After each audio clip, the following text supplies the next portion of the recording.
Antes de mergulhar nesta história incrível, considere se inscrever no canal e ativar o sininho. Cada história aqui tem algo a dizer, e você não vai querer perder nenhuma. Inaya tinha 32 anos.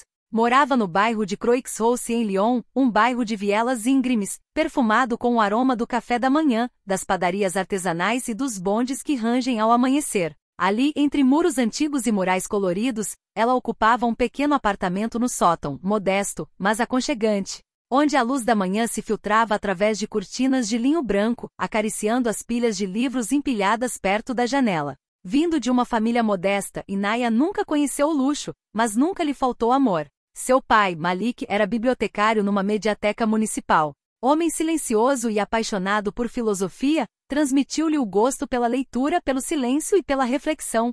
A sua mãe, Fatou, de origem senegalesa, trabalhou como cozinheira em uma escola pública por mais de 20 anos.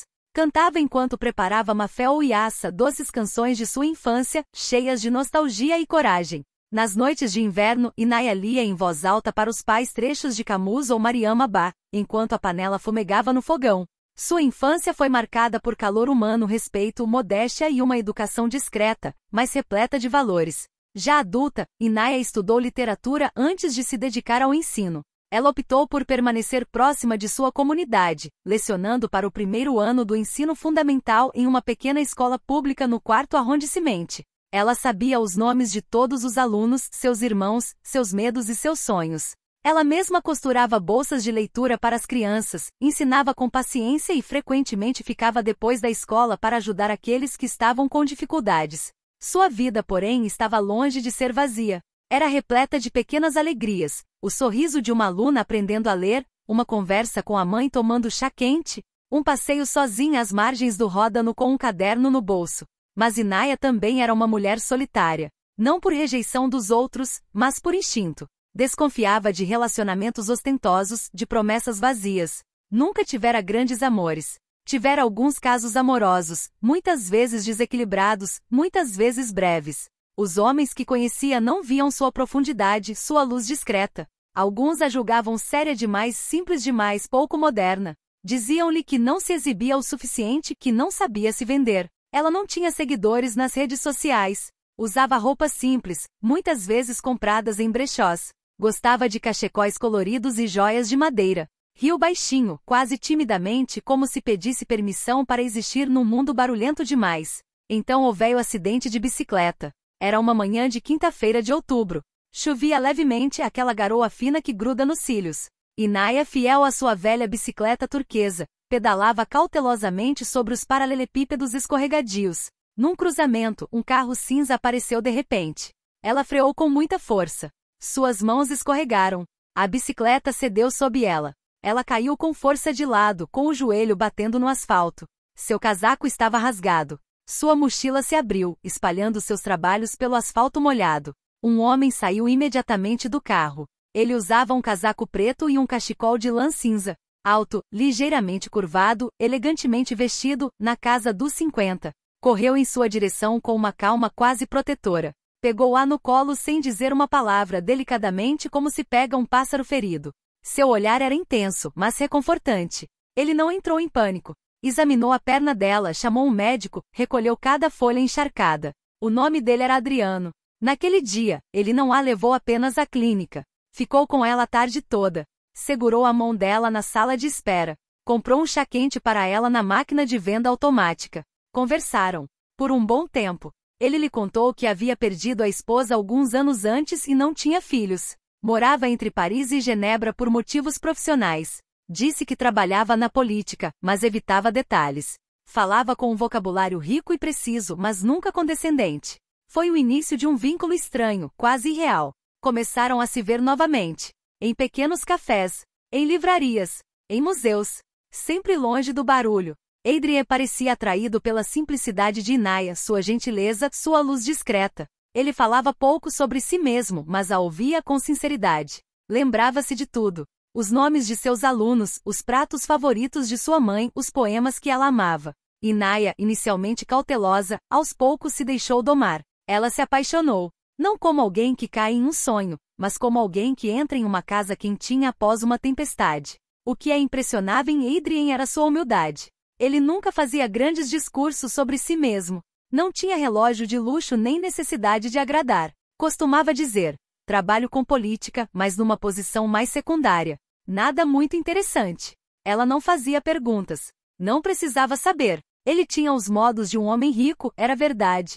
Conhecia vinhos raros, falava várias línguas, citava autores russos. Mas nunca era pretensioso. Depois de um ano de namoro, eles se casaram. Uma cerimônia discreta, em uma pequena vila cercada por colinas. Inaya convidou seus pais, seus 2 irmãos, um primo e sua melhor amiga. Adrian trouxe um advogado idoso e alguns amigos discretos que falavam pouco, mas a observavam com lealdade silenciosa. Foi um casamento simples e sincero. Sem fotógrafo oficial. Sem redes sociais. Apenas sorrisos, frango Yassa e vinho da Borgonha. Mas apesar da união, algo permaneceu misterioso. Inaya não tinha nunca conhecido ninguém da família de Adrian. Ele disse que não tinha mais. Mudou de assunto quando ela insistiu. E ela, por modéstia, nunca ousou insistir demais. Ela ainda não sabia que o homem com quem havia se casado não era apenas discreto. Ele era escondido. E esse segredo, um dia, seria revelado. 1 ano se passará desde o casamento deles. 1 ano de uma vida doce e discreta, repleta de cumplicidade silenciosa, leitura compartilhada e jantares juntos no apartamento. Inaya nunca estivera tão feliz, embora algumas zonas cinzentas em torno de Adrian persistissem. Ele estava frequentemente ausente, às vezes inacessível por dias seguidos, mas sempre retornava com ternura, com silêncios gentis, olhares sinceros e um amor que nunca vacilava. Um dia, ela recebeu uma mensagem inesperada. Veio de David Lambert, um ex-colega que se tornou diretor de uma ONG especializada em educação. Ele estava organizando uma gala de caridade em um palácio parisiense. Um evento elegante teve como objetivo arrecadar fundos para escolas em bairros carentes. Inaya, que continuou a lecionar em sua escola local em Lyon, ficou sensibilizada com a iniciativa. Ela contou isso ao Adrian. "Você quer vir comigo?" Ela perguntou uma noite, enquanto jantavam à luz de velas. Adrian baixou os olhos ligeiramente pensativo. Sua expressão tornou-se mais fechada. "Não tenho certeza se isso é uma boa ideia." Ela franziu a testa, surpresa. "Por quê?" "É por uma boa causa. E além disso, gostaria que meus antigos colegas o conhecessem." Seguiu-se um silêncio. Então ele assentiu lentamente, quase resignado. "Muito bem. Se for importante para você, estarei lá." Ela não fazia ideia de que por trás dessa hesitação havia um medo muito maior do que simples desconforto social. Chegou a noite da gala. Inaya passou horas escolhendo sua roupa. Ela não tinha condições de pagar os outros convidados, mas queria estar apresentável. Optou por um vestido azul escuro, simples, mas elegante, longo até o chão, comprado com suas economias. Prendeu o cabelo em um coque baixo, aplicou uma maquiagem leve nos olhos e amarrou um lenço de seda no pulso, um toque pessoal. Adrian, fiel à sua forma, usava um terno preto de 3 peças, discreto, mas cortado com uma precisão quase invisível a olhos destreinados. Sua elegância natural parecia instintiva. Pegaram um táxi para o palácio parisiense. Assim que entraram no saguão, Inaya sentiu os olhares. Não eram olhares curiosos ou interessados. Eram olhares avaliadores, sorrateiro, às vezes desdenhoso. Uma mulher loira, usando um vestido Dior, sussurrou para sua vizinha, que a encarava. "Quem convidou essa garota? Ela parece a faxineira." Um pequeno grupo de mulheres empoleiradas em saltos vertiginosos abafava o riso abafado. Inaya sentiu o coração apertar. Ela queria se virar. Adrian se afastou por um instante, sem que ela entendesse o porquê. Ela tentou se concentrar na causa da noite e nos discursos, nos rostos familiares de seus antigos colegas. Mas a zombaria, os olhares que a dissecavam, retornaram como agulhas cravadas em sua pele. Uma mulher se aproximou. Alta, fria, excessivamente perfumada. "Boa noite. De quem você é hóspede?" "Os funcionários devem ficar lá atrás." Inaya respirou fundo. Ela não queria responder com raiva. "Sou esposa de um hóspede." A mulher levantou uma sobrancelha, fingindo surpresa. "Ah, e o que ele faz? Motorista? Garçom, talvez?" Atrás dela, outras mulheres riam baixinho. Inaya cerrou os punhos. Sua dignidade estava vacilante, mas ela se recusou a deixar que isso a abalasse. Então outra mulher mais velha aproximou-se lentamente com um sorriso amargo. "Você encontrou esse homem em um aplicativo de caridade? Ou ele te conheceu no refeitório da escola?" Foi a gota d'água. Inaya sentiu o coração se apertar de dor. Ela abriu a boca para responder, mas uma voz a interrompeu. Uma voz firme, profunda e amplificada. Senhoras e senhores, era Adriano de pé no palco, segurando o microfone do mestre de cerimônias. Os holofotes se voltaram para ele. Um silêncio mortal tomou conta da sala. Seu rosto estava fechado, seu olhar queimava de raiva fria. Peço desculpas por interromper esta noite, mas acho que está na hora de me apresentar. Todos os olhares se voltaram para ele. Um murmúrio percorreu a sala. Meu nome é Adrien Morel, presidente da República Francesa. O choque foi imediato. Um tremor coletivo percorreu os convidados. Copos foram colocados às pressas na mesa. Rostos empalideceram. Alguns acharam que era uma brincadeira. Outros se voltaram para os seguranças uniformizados na entrada, que nem haviam notado ao chegar. Adrien continuou mais alto. Por muito tempo preferi viver longe da agitação, longe dos holofotes. Esta noite escolhi acompanhar minha esposa, discretamente. Mas parece que a decência humana não é tão democrática quanto a caridade que você afirma defender. Ele gesticulou em direção a Inaya. Esta mulher, minha esposa, foi humilhada por suas palavras, seu riso, seu olhar. Uma mulher que ensina crianças que você ignora todos os dias. Uma mulher culta, digna, paciente. E você, que se cobre de seda e champanhe, a tratou como uma sombra. Ele olhou ao redor da sala. Não é ela quem deveria se envergonhar esta noite. É você. Porque aqui, o verdadeiro luxo é a decência. E você a perdeu. Ele desceu lentamente do palco, juntando-se a Inaya, que tinha olhos marejados, mas costas retas. Vamos, disse ele suavemente. Eles saíram da sala de mãos dadas. Atrás deles, o silêncio deu lugar a um mal-estar opressivo. O escândalo explodiria no dia seguinte. Mas naquela noite algo mais profundo havia acontecido. A verdade havia destruído as aparências. No dia seguinte à gala, a notícia teve o efeito de um terremoto. As primeiras páginas dos jornais não exibiam números econômicos nem escândalos políticos, exibiam a cara da convidado em seu vestido azul simples, segurando a mão de Adrien no palco. Casamento secreto no Palácio do Eliseu, manchete ao mundo. Quem é Inaya? Perguntado Le Figaro. O presidente amava secretamente, sussurravam os tabloides. A imprensa rapidamente se tornou implacável. Vasculhavam seu passado como se estivessem pisoteando um jardim secreto, seus boletins escolares, seus registros universitários. Suas fotos de infância e até mesmo ex-alunos de sua escola foram questionados. Alguns artigos a retratavam como oportunista.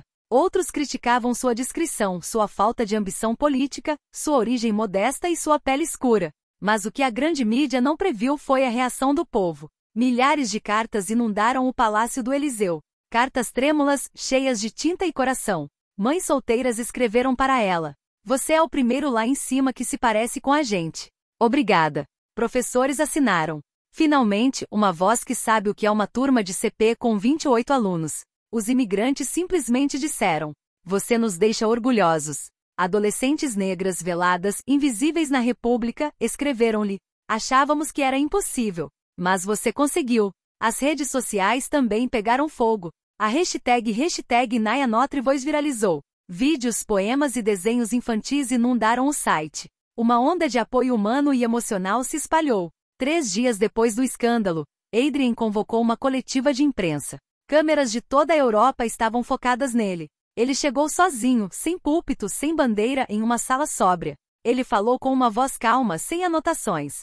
O que você viu na outra noite não foi uma provocação. Não foi uma jogada de relações públicas. Foi um ato de amor. Se amar uma mulher como Inaya é crime, então tem orgulho de ser culpado. Um silêncio respeitoso se instalou. Então, aplausos estrondosos irromperam. Até seus oponentes políticos tiveram que admitir. Ele acabará de conquistar o coração da nação. Mais convidado, ela ficou longe. Ela não gostava da luz. Cada artigo, cada foto roubada a magoava. Ela jamais sonhara com essa visibilidade. Queria voltar para a sala de aula, para os alunos, para os cadernos, para corrigir. Mas uma manhã, ao ler uma carta de uma jovem de Seine-Saint-Denis que escreveu: quase desisti da escola, mas agora quero ser professora como você. Ela entendeu. Ela entendeu que nem sempre escolhemos ser um símbolo, às vezes a vida lhe dá essa missão, e você tem que aceitá-la. Inaya então se tornou embaixadora da educação e dos direitos das mulheres em bairros da classe trabalhadora. Ela recusou flashes, tapetes vermelhos, discursos políticos. Ela visitava escolas. Sentava-se nas salas de aula no fundo em silêncio. Conversava com as crianças, os professores, os pais cansados. Sem câmeras. Sem discursos escritos. Apenas a sua voz. A sua presença. Ela fez campanha por bibliotecas gratuitas, por cantinas de qualidade, por educação acessível.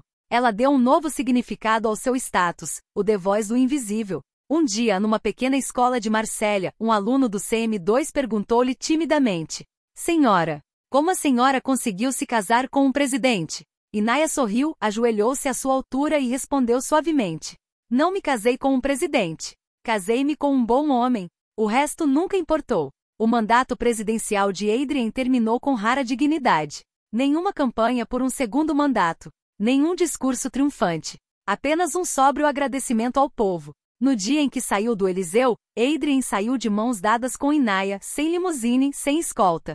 Atravessaram o pátio como um casal comum, cumprimentando os empregados, os jardineiros, os cozinheiros. Um silêncio digno envolveu sua saída. Eles se estabeleceram em uma casa antiga na Borgonha, um prédio coberto de era, à beira de um pequeno riacho. O jardim era vasto. As tardes eram pontuadas pelo som das páginas viradas e pelo canto dos melros. Adrian cuidava do jardim. Inaya lia. Às vezes, ela escrevia cartas, de novo. Para meninas, para escolas, para mulheres que ela nunca conhecera. Ela ficou fora dos aparelhos de TV, longe de controvérsias, fiel a si mesma. E numa França muitas vezes cega pelas aparências, uma mulher negra, professora, digna, de cabeça erguida, mudou para sempre a imagem do poder. Não pela força, não pela riqueza, não por raiva, mas por paciência sobre a verdade e especialmente por amor.